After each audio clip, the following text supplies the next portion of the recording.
1, 2, get down.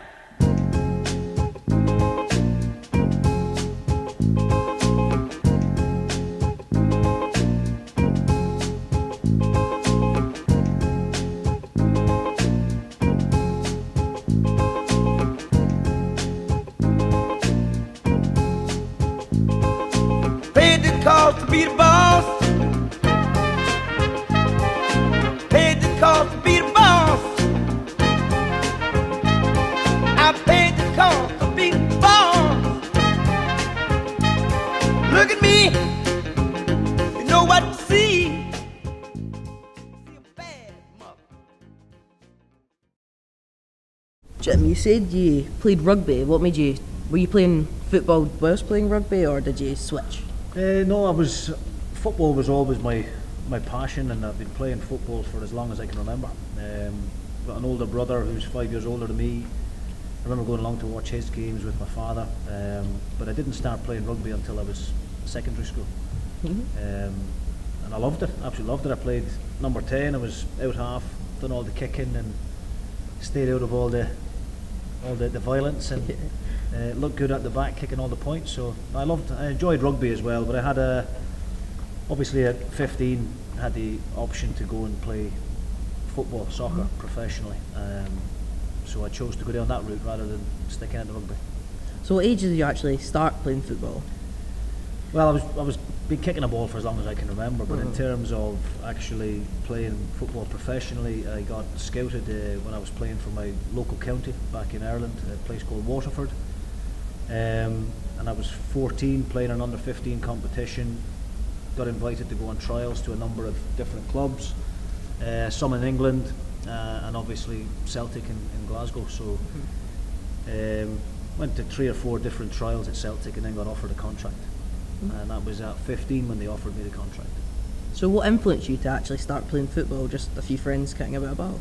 Well, I have 3 brothers and a sister, and my dad was playing football when we were younger as well, so we used to go and watch him, and then I would go and watch my older brother. And between my 3 brothers and my father, we were always kicking a football around, whether it was down on the beach where I come from or around the local fields. And I suppose that's where the love for the game grew early doors, and then obviously when you go to school you start kicking about with your pals. Got involved in the local team, and then that's where it took off. What do you think made you stick out to get scouted? I was always quite tall, I suppose, for my age. And I suppose always had that kind of aggression and that desire and will to win from a very young age. And I suppose I had certain other attributes that a scout was looking for. I wasn't technically great, I wouldn't say, but I had a certain attributes about me that obviously a scout was looking for. You've been around your fair share of clubs, so which one would you say is your favourite club, or do you not have one? I think my favourite time in terms of playing was probably at St Mirren. I spent 5.5 years at St Mirren, but that was kind of the latter stages of my career. I joined St Mirren when I was about 30-year-old, and then I left there just before I was 36. But I would say, obviously, getting the opportunity to go to a club like Celtic when I was 15 was a dream come true. And it was something that, from where I come from in Ireland, right down the southeast, it's very much a Gaelic community in terms of the sport that we would usually be used to playing would be Gaelic football or hurling, which I suppose is the equivalent of Scotland's shinty. And they are the 2 sports that we as a county would be known for. So, as a young kid growing up, you dream about playing football professionally, and to be given that opportunity to go to a club like Celtic was obviously a dream come true. If there's anything you could change in your football career, do you think you would go back and change it? I think anybody that says in life in general that they have no regrets, I think is probably not telling the truth, to be honest with you. There are certain things I think I probably could have done better. I think when I first went to Celtic at a 15-year-old, it took me probably 2 years before I really understood what I had to do and what it was going to take for me to go and take my game to the next level, and I knew that I had to change a number of things, including diet and including fitness and everything else like that. So I think if I could have started being a little bit more professional right from day one when I first came in the door at Celtic, I think that would have probably benefited me more. And then there's obviously a number of things throughout my career that have happened that I wish hadn't happened, and obviously you would go back and change some of those too.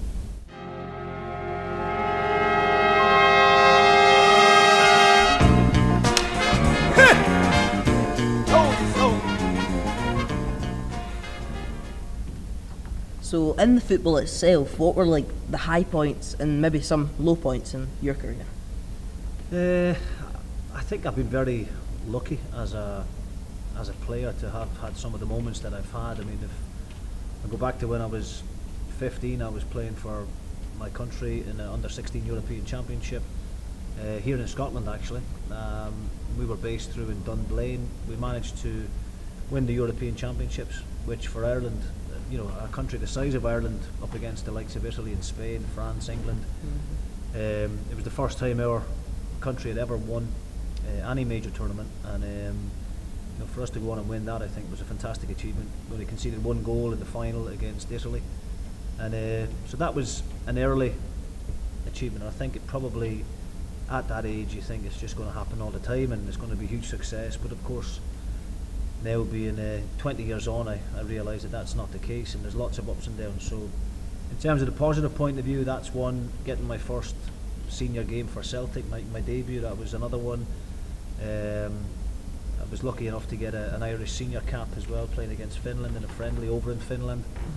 So I've had a number of, you know, good moments, obviously winning trophy with St Mirren, winning the league down in Scunthorpe, things like that. And then obviously from a negative point of view, you know, I've been relegated a couple of times. So got relegated once with Scunthorpe from the Championship back down into League One, and obviously suffered a relegation with St Mirren in my last year as well. So, you know, we've had a number of ups and downs, but I would like to think that the ups outweigh the downs. You know. Yeah, you've had some pretty good ups. I mean, winning the cup's quite good. Yeah, no, absolutely. You know, and obviously for a club like St Mirren, where, you know, I think it was something like 25 years before they'd won that trophy, you know, prior to that. So, sorry, I beg your pardon, 25 years since they'd won a major tournament, and the first time ever they'd won that particular cup. So that was a fantastic moment, and one now that I look back on with great pride, and you know, really pleased to be part of that. So who were some players that you were looking up to during your upbringing in football? Well, as I said earlier on in the interview, I think, you know, having an older brother, 5 years older than me, who was a very good footballer in his own right. He had played League of Ireland back home and represented Kilkenny, so he had played at a decent level. I suppose as any young sibling, you want to try and be like your older brother, you know. So him initially, and then obviously as you get older and start watching Match of the Day, and you know, I'm a Liverpool fan, so a number of fantastic players in the Liverpool team when I was growing up, the likes of John Barnes and you know, Kenny Dalglish and guys like this. So, and then as time went on, probably Paul McGrath playing for the Republic of Ireland, 1990 World Cup, and things like that. So, yeah, a number of players that I looked up to and saw as legends of the game at the time. So what is it like playing top flight football, like in Scunthorpe, Huddersfield, Hamilton, St Mirren, and you can go on with that list for quite a bit?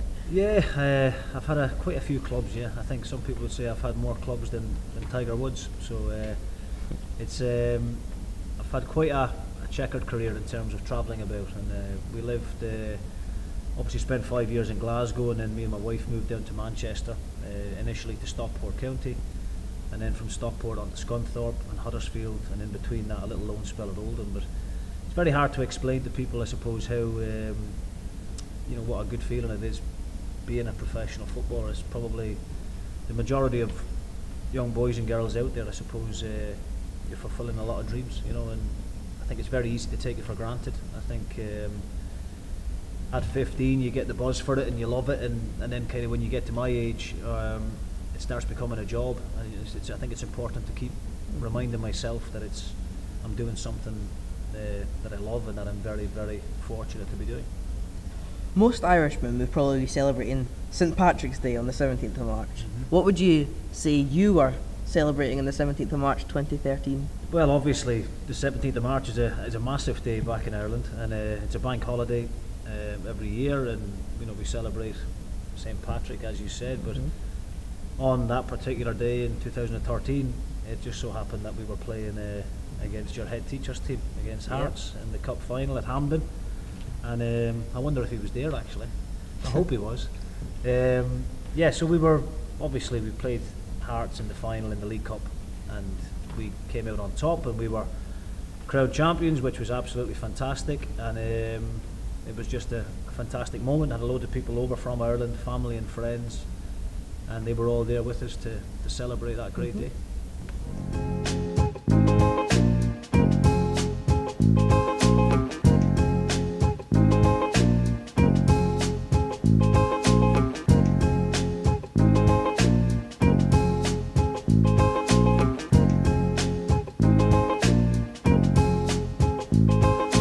So, being a public figure in this area, how would you deal with some of the bad press, maybe out in public?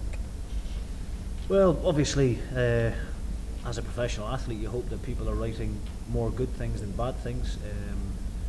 But there's no doubt that during my playing career, I have had a tag of lacking a bit of discipline, I suppose, along the way.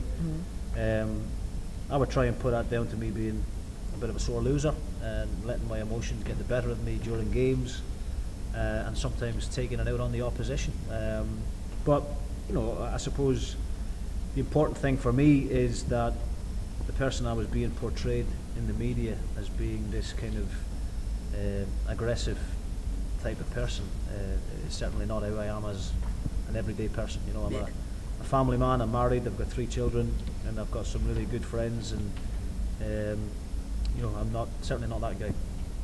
So, how do you deal with failure? Because obviously, as a football manager, you need to deal with quite a lot of that. Yeah, of course. I mean, losing games of football is very difficult, and with that, then I suppose comes more bad press. And you can't stop journalists saying or writing what they want to say. You just hope that they give an honest reflection on how the game had went or how the decisions I have made. But I think sometimes you just have to accept that that's part and parcel of the job. And football is all about opinions. Everybody's got one.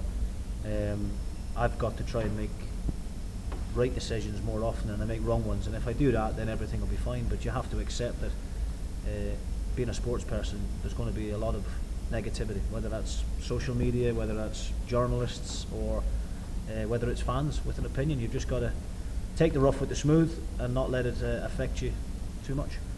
Does this ever make you think twice about going into public? No, absolutely not. No, I think the positives way outweigh the negatives. And I think as long as you learn from the mistakes that you make in any walk of life, and try and get better every day as you go along, then I think that's all you can ask for. But I've got a love for the game. It's all I know. It's all I've done as a profession for the last 22 years, and I hope that I'm involved in the game for another 50 years going forward. So I realise I'm very fortunate and I'm very lucky to be in the position I'm in, and I'm certainly not going to mump and moan when somebody says a bad thing about me. Does this ever change your behaviour out in public? No, I mean, look, I'm not the person that I'm portrayed sometimes in the media, or have been certainly in the last kind of 6 or 7 years. When I was playing at St Mirren, there was a lot of bad press, but no, it doesn't really affect me on a day-to-day basis. As I said, the most important thing to me is that my wife and my kids and my close family and friends have a good opinion of me. Whatever anybody else thinks of me, then that's just the way it goes. But you would hope that these people judge you after they meet you.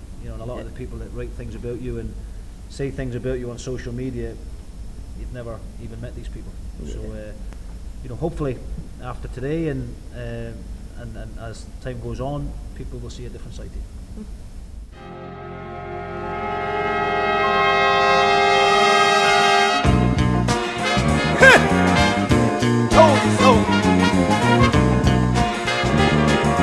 Told you so.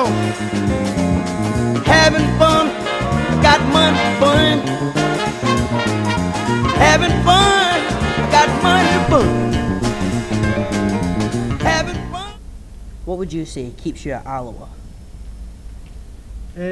What keeps me here, I suppose, I'm loving my time at the club.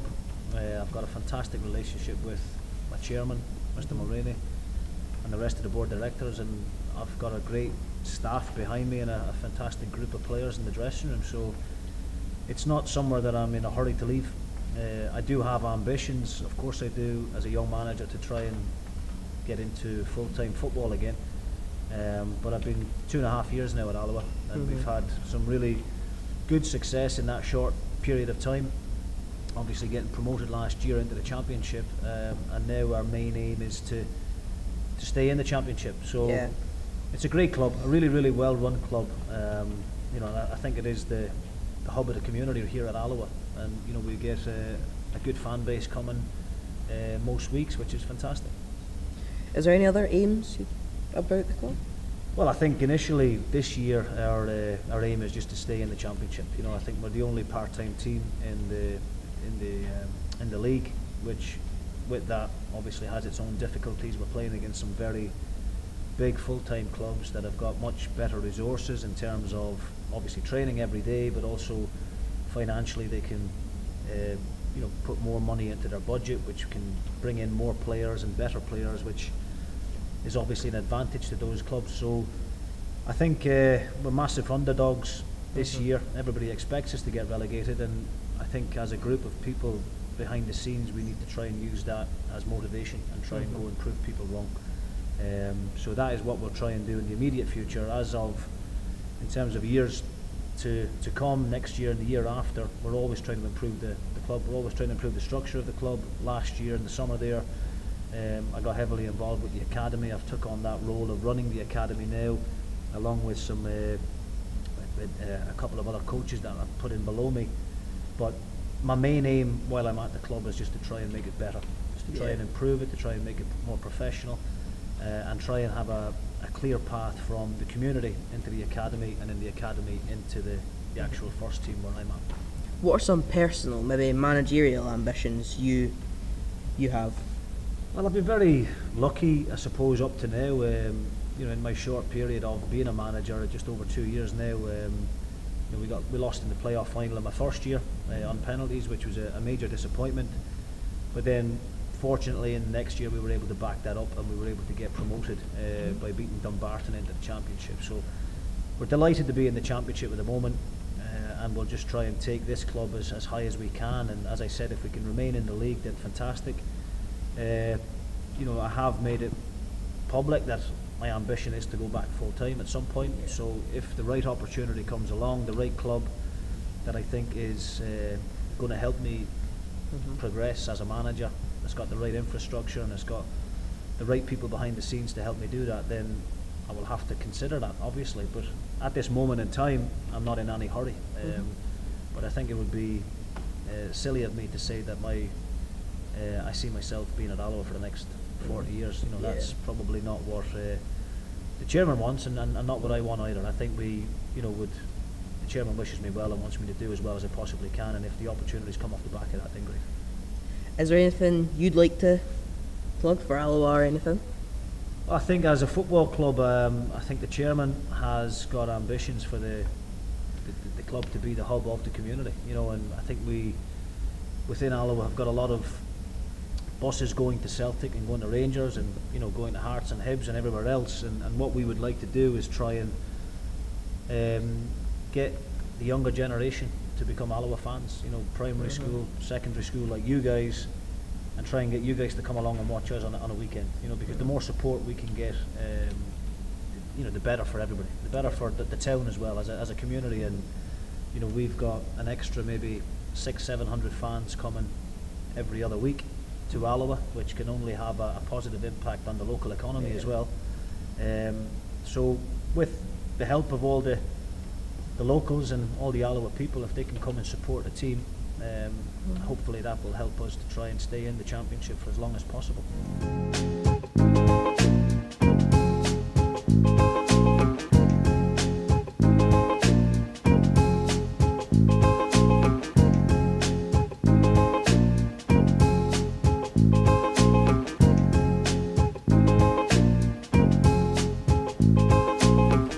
thanks, Jim, for coming down and visiting Alloa Academy and sitting next to me on this couch and interviewing. No, it's my pleasure. Really enjoyed it. Thanks for having me.